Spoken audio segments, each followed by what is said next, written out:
Em helicóptero já estamos caminhando também, mas é uma explicação lógica e notem, né, o tanto que São José dos Campos se desenvolveu com a presença do IDA e posteriormente com a Embraer, que só foi possível por causa da existência do centro de pesquisa. Então esse, né, também acho que é um outro excelente exemplo de mostrar o potencial benefício que tem a instalação de um centro, principalmente aquele desejado de um centro de pesquisa avançado de reconhecimento internacional. E vou, professor, eu permitir fazer um reforço da sua fala, do convite que fez aqui. Eu vou fazer de modo mais enfático, porque eu quero fazer uma verdadeira conclamação aqui à cidade de Caxambu, ao senhor prefeito, os vereadores presentes, secretários, a toda a população. É que a gente possa, de fato, unir forças nesse momento. É um momento que nós precisamos, inclusive, disso. Precisamos de todos unidos.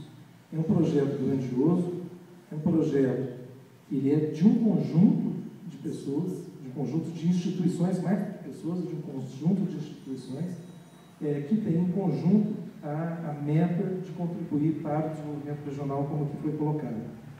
E, portanto, o reconhecimento nosso de que todos são igualmente importantes e precisamos todos estar juntos para que a gente tenha sucesso nessa empreitada. O trabalho, como disse muito bem a professora Valéria, é complexo, envolve termos que vencer, inclusive, limites institucionais, desejos institucionais, temos que avançar no sentido de compartilhamento disso.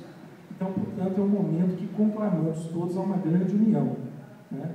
Precisamos, então, da Câmara de Vereadores, precisamos da Prefeitura Municipal, precisamos dos nossos deputados daqui da região, igualmente, precisamos, né, vou permitir citar nominalmente, que são deputados que têm nos acompanhado, inclusive, aqui nos projetos, precisamos do deputado do Hercúleo, precisamos do deputado Reginaldo Lopes, todos são muito importantes, precisamos de outros, se o deputado Pilar Quinto puder nos ajudar, se o deputado Geraldo Tadeu, que também atua na região, puder nos ajudar, todos são. Portanto, é preciso entender que é um projeto suprapartidário. Ele não é um projeto ligado a um partido ou um projeto de governo. É um projeto de Estado, do Estado brasileiro, né, representado aqui pelas universidades públicas que querem, no seu projeto de desenvolvimento, contribuir fortemente para que toda a região possa se desenvolver.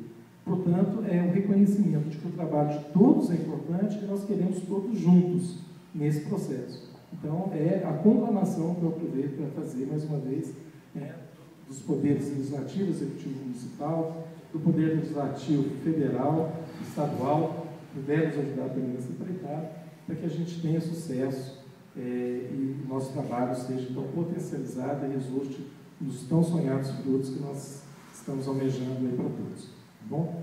Então, acho que a gente pode dar por encerrada essa primeira parte aqui da reunião, dar as boas-vindas. O pessoal de Viçosa já está presente aqui também. E convidamos, então, a todos. A gente vai organizar agora uma visita aos locais, nos locais combinados. Tá bom? Muito obrigado a todos.